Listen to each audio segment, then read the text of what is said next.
Hello friends, welcome back to my YouTube channel. ಇವತ್ತಿನ ವಿಡಿಯೋದಲ್ಲಿ S ಯಲ್ಲಿ ಖಾಲಿ ಇರ್ತಕ್ಕಂಥ ಹುದ್ದೆಗಳ ಬಗ್ಗೆ ಈ ವಿಡಿಯೋದಲ್ಲಿ ಮಾಹಿತಿ ಕೊಡ್ತಾ ಹೋಗ್ತಾನೆ.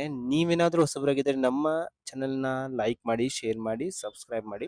ಇಲ್ಲಿ SSB ಅಂತಂದ್ರೆ ಸಶಸ್ತ್ರ ಸೀಮಾ ಬಲ ಅಂತಂದು ಇದು ಒಂದು ಸೆಂಟ್ರಲ್ ಗೌರ್ಮೆಂಟ್ ಹುದ್ದೆಗಳು. ಇಲ್ಲಿ ಖಾಲಿ ಇರ್ತಕ್ಕಂಥ ಹುದ್ದೆಗಳು, ಇಲ್ಲಿ ನಿಮಗೆ ಖಾಲಿ ಹುದ್ದೆಗಳು ಬಂದ್ಬಿಟ್ಟು ಯಾವ ಹುದ್ದೆಗಳು ಖಾಲಿ ಇದಾವೆ ಅಂತಂದ್ರೆ ಹೆಡ್ ಕಾನ್ಸ್ಟೇಬಲ್ ಸ್ಟೀವರ್ಡ್ ಹುದ್ದೆಗಳು, ಹೆಡ್ ಕಾನ್ಸ್ಟೇಬಲ್ ಕಮ್ಯುನಿಕೇಶನ್ ಹುದ್ದೆಗಳು, ಹೆಡ್ ಕಾನ್ಸ್ಟೇಬಲ್ ಎಲೆಕ್ಟ್ರಿಷಿಯನ್ ಮತ್ತೆ ಹೆಡ್ ಕಾನ್ಸ್ಟೇಬಲ್ ವೆಟರ್ನರಿ ಹುದ್ದೆಗಳು ಖಾಲಿ ಇದಾವೆ. ಇಲ್ಲಿ ಈ ಒಂದು ಇಲ್ಲಿ ಟೋಟಲ್ ಎಷ್ಟು ಹುದ್ದೆಗಳು ಇದಾವೆ ಅಂತ ಖಾಲಿ ಇದೆ ಅಂತ ಬಂದ್ರೆ ಟೋಟಲ್ 233 ಹುದ್ದೆಗಳು ಖಾಲಿ ಇದಾವೆ. ಇಲ್ಲಿ ಜನರಲ್ ಎಷ್ಟಿದೆ, EWS ಕ್ಯಾಟಗರಿಗೆ ಎಷ್ಟಿದೆ, OBC ನವರಿಗೆ ಎಷ್ಟಿದೆ, SC ನವರಿಗೆ ಎಷ್ಟಿದೆ, ST ನವರಿಗೆ ಎಷ್ಟಿದೆ ಅಂತಂದ ನೀವೆಲ್ಲ ಇಲ್ಲಿ ನೋಡ್ಬೋದು. ಈ ಒಂದು ಹುದ್ದೆಗಳಿಗೆ ಪೇ ಸ್ಕೇಲ್ ಬಂದ್ಬಿಟ್ಟು ಸ್ಟಾರ್ಟಿಂಗ್ 25,500 ರೂಪಾಯಿಂದ 81,100 ರೂಪಾಯಿ ತನಕ ಈ ಪೇ ನ ಕೊಡ್ತಾ ಹೋಗ್ತಾರೆ. ಇಲ್ಲಿ ಎಲಿಜಿಬಿಲಿಟಿ ಕಂಡೀಷನ್ಸ್ ಹೋದ್ರೆ ಒಂದೊಂದು ಹುದ್ದೆಗಳಿಗೆ ಒಂದೊಂದು ಎಲಿಜಿಬಿಲಿಟಿ ಕ್ರೈಟೇರಿಯಾ ಇದೆ. ಇಲ್ಲಿ ಹೆಡ್ ಕಾನ್ಸ್ಟೇಬಲ್ ಸ್ಟೀವರ್ಡ್ ಬಂದ್ರೆ ಇಲ್ಲಿ 18 ವರ್ಷದಿಂದ 27 ವರ್ಷ ತನಕ ಇರಬೇಕಾಗತ್ತೆ. ಯಾವುದೇ ಒಂದು ಯೂನಿವರ್ಸಿಟಿ ರೆಕಗ್ನೈಸ್ಡ್ ಬೋರ್ಡ್ ಇಂದ 12th ಪಾಸ್ ಮಾಡಿರ್ಬೇಕಾಗತ್ತೆ. ಡಿಪ್ಲೊಮಾ ಈ ಕೇಟರಿಂಗ್ ಮತ್ತೆ ಕಿಚನ್ ಮ್ಯಾನೇಜ್ಮೆಂಟ್ ಅಲ್ಲಿ ಒಂದು ಡಿಪ್ಲೊಮಾ ಮಾಡಿರ್ಬೇಕಾಗತ್ತೆ. ಇಲ್ಲಿ ಒಂದು ವರ್ಷ ಏನಂತಂದ್ರೆ ಸ್ಟೀವರ್ಡ್ ಆಗಿ ಕೆಲಸ ಮಾಡಿರ್ಬೇಕು. ಅಂತವ್ರು ಮಾತ್ರ ಈ ಹೆಡ್ ಕಾನ್ಸ್ಟೇಬಲ್ ಸ್ಟೀವರ್ಡ್ ಹುದ್ದೆಗಳಿಗೆ ಅಪ್ಲೈ ಮಾಡಬಹುದು. ಇಲ್ಲಿ ಹೆಡ್ ಕಾನ್ಸ್ಟೇಬಲ್ ಕಮ್ಯುನಿಕೇಶನ್ ಹುದ್ದೆಗಳಿಗೆ ಬಂದ್ಬಿಟ್ಟು 18ರಿಂದ 27 ವರ್ಷದೊಳಗೆ ಇರಬೇಕಾಗತ್ತೆ. 12th ಕ್ಲಾಸ್ ಅಲ್ಲಿ ಸೈನ್ಸ್ ಸಬ್ ಸ್ಟ್ರೀಮ್ ನ ತಗೊಂಡಿರ್ಬೇಕಾಗತ್ತೆ. ಫಿಸಿಕ್ಸ್, ಕೆಮಿಸ್ಟ್ರಿ, ಮ್ಯಾಥಮೆಟಿಕ್ಸ್ ನ ಓದಿರ್ಬೇಕಾಗತ್ತೆ. ಅಥವಾ 3 years diploma in electronic and communication ಅಥವಾ ಕಂಪ್ಯೂಟರ್ ಸೈನ್ಸ್ ಆದವರು ಈ ಒಂದು ಹೆಡ್ ಕಾನ್ಸ್ಟೇಬಲ್ ಕಮ್ಯುನಿಕೇಶನ್ ಹುದ್ದೆಗಳಿಗೆ ಅಪ್ಲೈ ಮಾಡಬಹುದು.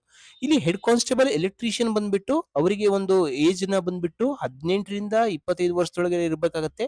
ಯಾವುದೇ ಒಂದು ಯೂನಿವರ್ಸಿಟಿಯಿಂದ ಯಾವುದೇ ಒಂದು ಮ್ಯಾಟ್ರಿಕ್ಯುಲೇಷನ್ ಅಂದ್ರೆ SSLC ಮಾಡಿರ್ಬೇಕಾಗತ್ತೆ ರೆಕಗ್ನೈಸ್ಡ್ ಬೋರ್ಡ್ ಇಂದ.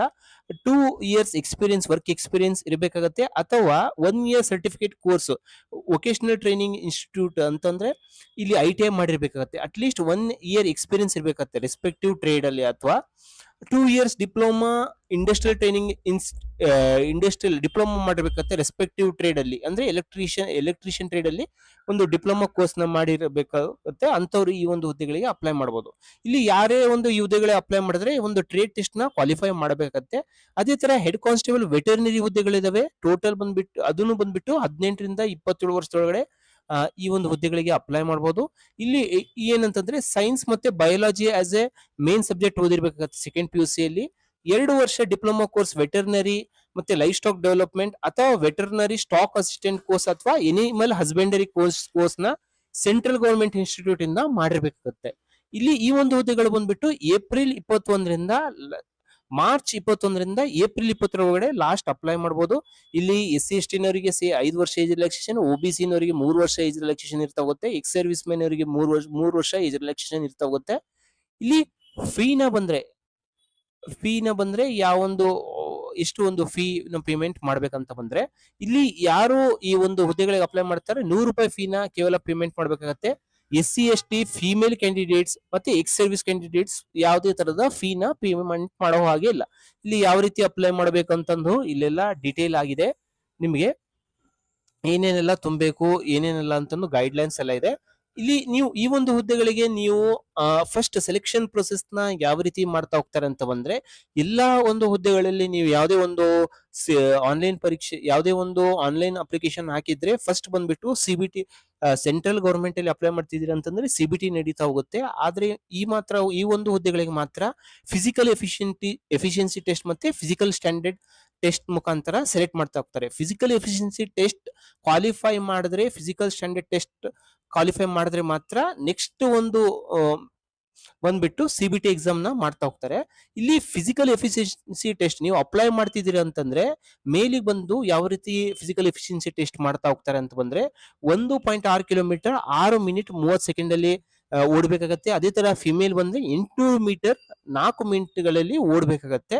ಅದೇ ತರ ಫಿಸಿಕಲ್ ಸ್ಟ್ಯಾಂಡರ್ಡ್ ಟೆಸ್ಟ್ ಬಂದ್ಬಿಟ್ಟು ಹೆಡ್ ಕಾನ್ಸ್ಟೇಬಲ್ ಸ್ಟೀವರ್ಡಿಗೆ ಯಾವ ರೀತಿ ಒಂದು ಚೆಸ್ಟ್ ಇರಬೇಕು. ಮೇಲಿಗೆ ಬಂದ್ರೆ 165 ಸೆಂಟಿಮೀಟರ್ ಇರಬೇಕಾಗತ್ತೆ.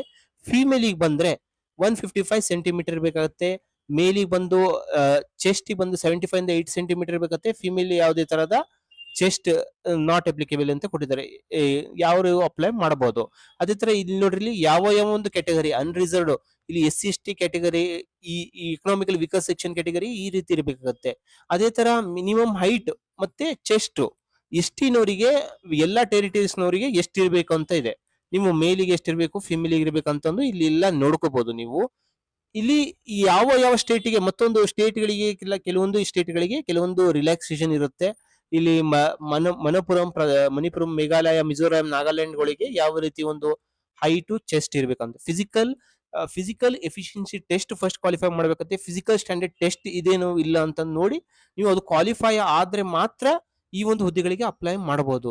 ಫಾರ್ ಹೆಡ್ ಕಾನ್ಸ್ಟೇಬಲ್ ಬಂದ್ಬಿಟ್ರೆ ಯಾವ ರೀತಿ ಒಂದು ಹೈಟ್ ಇರಬೇಕಾಗುತ್ತೆ, ಹೈಟ್ ನ ಎಷ್ಟಿರ್ಬೇಕಾಗುತ್ತೆ, ಚೆಸ್ಟ್ ನ ಎಷ್ಟಿರ್ಬೇಕಾಗತ್ತೆ ಅಂತ ನೀವು ನೋಡಬಹುದು. ಹೆಡ್ ಕಾನ್ಸ್ಟೇಬಲ್ ಎಲೆಕ್ಟ್ರಿಷಿಯನ್ ಅಪ್ಲೈ ಮಾಡ್ತಿದ್ರೆ ಯಾವ ಒಂದು ಹೈಟ್ ಇರಬೇಕು, ಯಾವ ಒಂದು ಚೆಸ್ಟ್ ಇರಬೇಕು ಅಂತಂದು ಇಲ್ಲೆಲ್ಲ ಇದೆ. ವೆಟರ್ನರಿ ಕ್ವಾಲಿಫೈ ಮಾಡ್ಬೇಕಂತಂದ್ರೆ ಯಾವ ಒಂದು ಹೈಟ್ ಇರಬೇಕಾಗತ್ತೆ, ಚೆಸ್ಟ್ ಇರಬೇಕಾಗತ್ತೆ ಅಂತಂದು ಇಲ್ಲಿ ಕೊಟ್ಟಿದ್ದಾರೆ.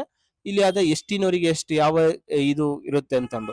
ಇಲ್ಲಿ ನಿಮ್ಮ ಫಿಸಿಕಲ್ ಎಫಿಷಿಯನ್ಸಿ ಟೆಸ್ಟ್, ನೀವು ಫಿಸಿಕಲ್ ಸ್ಟ್ಯಾಂಡರ್ಡ್ ಟೆಸ್ಟ್ ಕ್ವಾಲಿಫೈ ನೀವು ಕರೆಕ್ಟ್ ಆಗಿ ಹೈಟು, ವೇಟು, ಚೆಸ್ಟ್ ಇಷ್ಟಿದ್ರೆ ಮಾತ್ರ ಅಪ್ಲೈ ಮಾಡಿರಿ.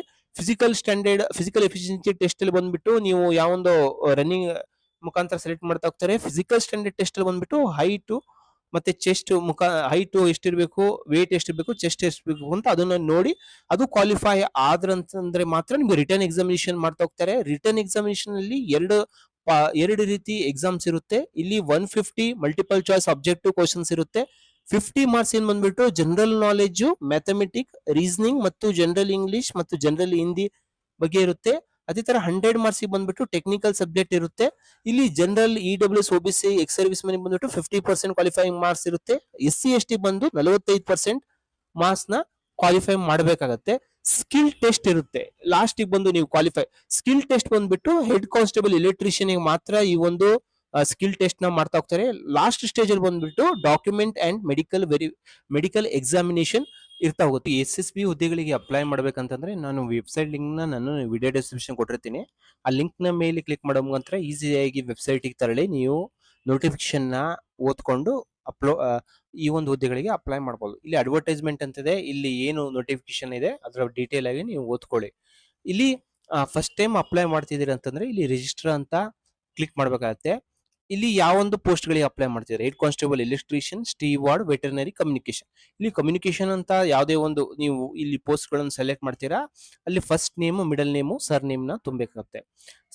ಸಪೋಸ್ ಒಂದು ಸೀಮಾ BM ಅಂತ ಇದ್ರೆ ಇಲ್ಲಿ ಸೀಮಾ ಫಸ್ಟ್ ತುಂಬಬೇಕಾಗತ್ತೆ, BM ನ ಇಲ್ಲಿ ತುಂಬಬೇಕಾಗುತ್ತೆ. ಸಂಜಯ್ MK ಅಂತ ಇದ್ರೆ ಇಲ್ಲಿ Sanjay first name, M middle name, K ಇಲ್ಲಿ ತುಂಬಬೇಕಾಗತ್ತೆ. ಫಾದರ್ಸ್ ನೇಮ್ ನ ತುಂಬಬೇಕಾಗತ್ತೆ, ಇಲ್ಲಿ ಮದರ್ಸ್ ನೇಮ್ ನ ತುಂಬಬೇಕಾಗತ್ತೆ. ಡೇಟ್ ಆಫ್ ಬರ್ತ್ ನೀವು ತುಂಬಬೇಕಾಗತ್ತೆ. ಇಲ್ಲಿ ನೀವು ನೋಟಿಫಿಕೇಶನ್ ಓದ್ಕೊಂಡ್ರೆ ಗೊತ್ತಾಗುತ್ತೆ ಎಷ್ಟು ವರ್ಷ ತನಕ ಅಪ್ಲೈ ಮಾಡಬಹುದು. ಜೆಂಡರ್ ಯಾವುದು, ಮೇಲ್, ಇಲ್ಲಿ ನ್ಯಾಷನಲ್ ಜೆಂಡರ್ ಯಾವುದು, ಮೇಲ್ ಆಫ್ ಫಿಮೇಲು, ಇಲ್ಲಿ ನ್ಯಾಷನಾಲಿಟಿ ಇಂಡಿಯನ್ಸ್ ಇದ್ರೆ ಇಂಡಿಯನ್ಸ್ ಅಂತ ಸೆಲೆಕ್ಟ್ ಮಾಡಿ. ರಿಲಿಜನ್ ಯಾವುದು, ಹಿಂದೂನೋ ಮುಸ್ಲಿಮೋ ಅಂತಂದು ಇಲ್ಲಿ ಸೆಲೆಕ್ಟ್ ಮಾಡಬೇಕು. ಮ್ಯಾರಿಟಲ್ ಸ್ಟೇಟಸ್ ನ ಮ್ಯಾರಿಡಾ ಅನ್ಮ್ಯಾರಿಡಾ ಅಂತ, ಇಲ್ಲಿ ಡೈವರ್ಸ್ ವಿಡೋಡಾ ಅಂತ ಇಲ್ಲಿ ಇದೆ, ಯಾವುದು ಅಂತಂದು ಇಲ್ಲಿ ಸೆಲೆಕ್ಟ್ ಮಾಡ್ಬೇಕಾಗತ್ತೆ. ಇಲ್ಲಿ ಕ್ಯಾಟಗರಿ ಯಾವುದು ನಿಮ್ದು, SC ಬರುತ್ತೆ, ST ಬರುತ್ತಾ, OBC ಬರುತ್ತಾ ಅಂತಂದು ಇಲ್ಲಿ ನೀವು ಸೆಲೆಕ್ಟ್ ಮಾಡಬೇಕು. OBC ಇದ್ರೆ OBC.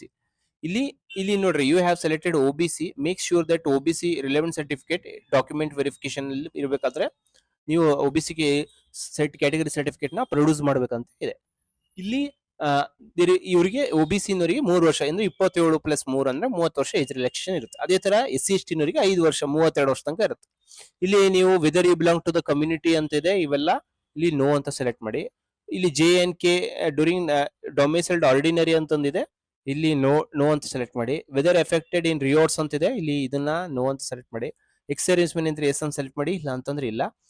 3 years candidates central government ಅಲ್ಲಿ ಕೆಲಸ ಮಾಡಿದೀರಾ ಅಂತ ಕೇಳ್ತಿದೆ, ಇಲ್ಲಿ ಇದ್ರೆ ಎಸ್ ಸೆಲೆಕ್ಟ್ ಮಾಡಿ, ಇಲ್ಲ ಅಂತಂದ್ರೆ ನೋ ನ ಸೆಲೆಕ್ಟ್ ಮಾಡಿ. ಇಲ್ಲಿ ಐಡೆಂಟಿಟಿ ಕಾರ್ಡ್ ಯಾವುದು, ಆಧಾರ್ ಕಾರ್ಡ್, ವೋಟರ್ ಕಾರ್ಡ್ ಯಾವ್ದಿದೆ ಅಂತಂದು ಇಲ್ಲಿ ಸೆಲೆಕ್ಟ್ ಮಾಡಿರುತ್ತೆ.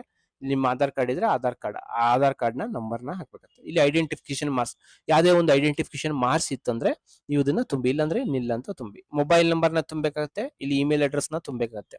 ಇಲ್ಲಿ ನೋಡ್ರಿ, ಇಲ್ಲಿ ನೀವು ಟೋಟಲ್ ಇಲ್ಲಿ 10th ಇಂದ ನೀವು ಏನು ಒಂದು ಹೈಯೆಸ್ಟ್ ಕ್ವಾಲಿಫಿಕೇಶನ್ ಇದೆ ಅದನ್ನೆಲ್ಲ ತುಂಬ್ಕೊಂತ ಬರ್ಬೋದು.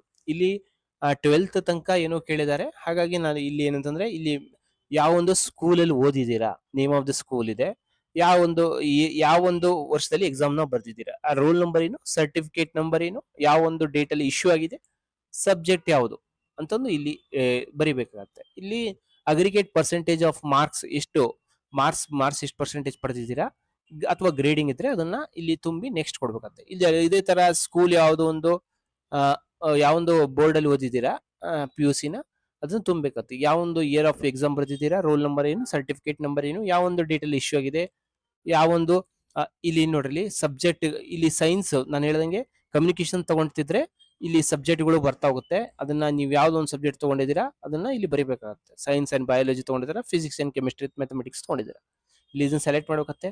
ಇಲ್ಲಿ ಪರ್ಸೆಂಟೇಜ್ ನ ಎಷ್ಟು ಅಂತ ಹಾಕ್ಬೇಕಾಗುತ್ತೆ. ಡಿಪ್ಲೊಮಾ ಮಾಡಿದ್ರೆ ಇಲ್ಲಿ ಎಷ್ಟು ವರ್ಷ ಮಾಡಿದಿರಿ ಏನು ಅಂತಂದು ಇಲ್ಲೆಲ್ಲ ಇದೇ ತರ ತುಂಬಬೇಕಾಗತ್ತೆ. ಇಲ್ಲೆಲ್ಲ ತುಂಬಿದ ನೆಕ್ಸ್ಟ್ ಕೊಡ್ಬೇಕು. ನೆಕ್ಸ್ಟ್ ಕೊಟ್ಟಾಗ ನಿಮ್ಮ ಇಲ್ಲಿ ಪರ್ಮನೆಂಟ್ ಅಡ್ರೆಸ್ ನ ತುಂಬಬೇಕಾಗತ್ತೆ. ನಿಮ್ಮ ಒಂದು ಟೌನ್ ಯಾವುದು, ಪೋಸ್ಟ್ ಆಫೀಸ್ ಯಾವುದು, ತಹಶೀಲ್ ಯಾವುದು, ಪೊಲೀಸ್ ಸ್ಟೇಷನ್ ಯಾವುದು, ಮತ್ತೆ ಸ್ಟೇಟ್ ಯಾವುದು, ಸ್ಟೇಟ್ ಇಲ್ಲಿ ನಮ್ಮ ಯಾವ ಸ್ಟೇಟ್ ಇದೆ ಅದನ್ನ ಇಲ್ಲಿ ಕರ್ನಾಟಕ ಸ್ಟೇಟ್, ಡಿಸ್ಟ್ರಿಕ್ಟ್ ಯಾವುದು, ನೀವು ಯಾವ ಡಿಸ್ಟ್ರಿಕ್ಟ್ ಇಂದ ಅಪ್ಲೈ ಮಾಡ್ತಿದ್ದೀರಾ, ಒಂದು ಪಿನ್ ಕೋಡ್ ಯಾವುದು ಅಂತಂದು ಇಲ್ಲೆಲ್ಲ ತುಂಬಬೇಕಾಗತ್ತೆ. ಇಲ್ಲಿ ಪರ್ಮನೆಂಟ್ ಅಡ್ರೆಸ್, ಕರೆಸ್ಪಾಂಡೆನ್ಸ್ ಅಡ್ರೆಸ್ ಅಂತ ಇಲ್ಲಿ ಎರಡಿದಾವೆ. ಇಲ್ಲಿ ತುಂಬಿದ ತಕ್ಷಣ ಇಲ್ಲಿ ನಿಮ್ಮ ಪರ್ಮನೆಂಟ್ ಅಡ್ರೆಸ್, ಪ್ರೆಸೆಂಟ್ ಅಡ್ರೆಸ್ ಎರಡು ಸೇಮ್ ಇತ್ತಂದ್ರೆ ಇಲ್ಲಿ ಎಸ್ ಅಂತ ಕೊಟ್ಬಿಟ್ರೆ ಇಲ್ಲಿ ಏನ್ ತುಂಬಿರ್ತೀರಾ ಇವೆಲ್ಲ ಇಲ್ಲಿ ಫೆಚ್ ಅಪ್ ಆಗುತ್ತೆ. ಇಲ್ಲಿ ಕ್ರಿಮಿನಲ್ ಕೇಸಸ್ ಏನಾದ್ರು ಇದೀವಾ, ನೀವೇನಾದ್ರೂ UPSC, SSC, SPSC ಇಂದ ಡಿಬಾರ್ ಆಗಿದ್ದೀರಾ ಅಂತಂದು ಇಲ್ಲಿ ನೋ ಅಂತ ಸೆಲೆಕ್ಟ್ ಮಾಡಿ. ಇಲ್ಲಿ ಯಾವುದೇ ತರದ ಕ್ರಿಮಿನಲ್ ಕೇಸ್ ಇದೆನಾ, ಕ್ರಿಮಿನಲ್ ರಿಪೋರ್ಟ್ ಇದೆನಾ, ಅರೆಸ್ಟೆಡ್ ಆಗಿದ್ದೀರಾ, ಲಾ ಕೋರ್ಟ್ ಕೇಸ್ ಇದೆನಾ, ಹಂಗೆ ಹಿಂಗೆ ಅಂತಂದು ಇಲ್ಲೆಲ್ಲ ಇದಾವೆ. ಇಲ್ಲಿ ಎಲ್ಲ ನೋ ಅಂತಾನೆ ಸೆಲೆಕ್ಟ್ ಮಾಡಿ. ಇಲ್ಲಿ ಯಾವುದೇ ತರ ಕೇಸ್ ಇಲ್ಲ, ಯಾವುದೇ ತರ ಕ್ರಿಮಿನಲ್ ಪ್ರೊಸೀಡಿಂಗ್ಸ್ ಇಲ್ಲ ಅಂತಂದು. ಇಲ್ಲಿ ಪಾಸ್ವರ್ಡ್, ಒಂದು ಅಲ್ಫಾನ್ಯೂಮರಿಕ್ ಪಾಸ್ವರ್ಡ್ ನ ಇಲ್ಲಿ ಒಂದ್ 2 ಸತಿ ಸೆಟ್ ಮಾಡಿ ಚೆಕ್ ಬಾಕ್ಸ್ ಮೇಲೆ ಟಿಕ್ ಮಾಡಿ ಪ್ರೊಸೀಡ್ ಕೊಡಿ. ಕೊಟ್ರೆ ನಿಮ್ಗೆ ಇಲ್ಲಿ ಪ್ರಿವ್ಯೂ ಬರ್ತಾ ಹೋಗುತ್ತೆ. ಇಲ್ಲಿ ನೀವು ಪರ್ಸನಲ್ ಡೀಟೇಲ್ಸ್ ಎಲ್ಲ ಕರೆಕ್ಟ್ ಆಗಿದೆನೋ ಇಲ್ಲ ಅಂತ ನೀವು ನೋಡ್ಕೋಬೇಕಾಗುತ್ತೆ. ಎಜುಕೇಶನ್ ಕ್ವಾಲಿಫಿಕೇಶನ್ ಎಲ್ಲ ಕರೆಕ್ಟ್ ಇದ್ರೆ ನಿಮ್ಮ ಅಡ್ರೆಸ್ ಡೀಟೇಲ್ಸ್ ಯಾವುದೇ ತರ ಕ್ಲಿಯರ್ ಎಲ್ಲ ತರದ ಫಾರ್ಮ್ ನ ಪ್ರಿವ್ಯೂ ಬರ್ತಾ ಹೋಗುತ್ತೆ, ಏನೆಲ್ಲ ತುಂಬಿದೀರಾ ಅವನ್ನೆಲ್ಲ. ಇಲ್ಲಿ ಏನಂತಂದ್ರೆ ಈ ಚೆಕ್ ಬಾಕ್ಸ್ ಮೇಲೆ ಮತ್ತೊಂದ್ಸತಿ ಟಿಕ್ ಮಾಡಿ ನೀವು ಇಲ್ಲಿ ಏನಂತಂದ್ರೆ ಇಲ್ಲಿ ಕ್ಯಾಪ್ಚನ್ ಹಾಕಿ ಸಬ್ಮಿಟ್ ಅಪ್ಲಿಕೇಶನ್ ಕೊಟ್ಟರೆ ಇಲ್ಲಿ ಸಬ್ಮಿಟ್ ಆಗ್ತಾ ಹೋಗುತ್ತೆ. ಇಲ್ಲಿ ಇಲ್ಲ ನೀವು ಅಪ್ಲಿಕೇಶನ್ ಅಲ್ಲಿ ಪ್ರಿವ್ಯೂ ನಲ್ಲಿ ಏನಾದ್ರೂ ತೊಂದರೆ, ಇಲ್ಲಿ ಏನಾದ್ರೂ ತಪ್ಪು ಬಂದಿದೆ ಅಂತಂದ್ರೆ ಇದನ್ನ ಏನಂತಂದ್ರೆ ನೀವು ಎಡಿಟ್ ಮಾಡಬಹುದು. ಇಲ್ಲಿ ಸಬ್ಮಿಟ್ ಅಪ್ಲಿಕೇಶನ್ ಮಾಡಿದಾಗ ನಿಮ್ಮ ಒಂದು ಫೋಟೋ ಒಂದು ಅಪ್ಲೋಡ್ ಮಾಡೋದು ಬರುತ್ತೆ, ಒಂದು ಸಿಗ್ನೇಚರ್ ನ ಒಂದು ಅಪ್ಲೋಡ್ ಮಾಡೋಕ್ ಬರುತ್ತೆ. ಇಲ್ಲಿ ಸಿಗ್ನೇಚರ್ ನ ಫೋಟೋನ ಅಪ್ಲೋಡ್ ಮಾಡಿದಾಗ ₹100 ಫೀನ UPI ಮುಖಾಂತರ ಪೇಮೆಂಟ್ ಮಾಡಿದ್ರೆ ಇಲ್ಲಿ ನಿಮ್ಮ SSB ಕಾನ್ಸ್ಟೇಬಲ್ ಹುದ್ದೆಗಳಿಗೆ ಆನ್ಲೈನ್ ಅಪ್ಲಿಕೇಶನ್ ಪ್ರೊಸೆಸ್ ಕಂಪ್ಲೀಟ್ ಆಗ್ತಾ ಹೋಗುತ್ತೆ. ಈ ವಿಡಿಯೋ ನಿಮ್ಗೆ ಇಷ್ಟವಾದಲ್ಲಿ ನಮ್ಮ ಚಾನಲ್ ನ ಲೈಕ್ ಮಾಡಿ, ಶೇರ್ ಮಾಡಿ, ಸಬ್ಸ್ಕ್ರೈಬ್ ಮಾಡಿ. Thank you.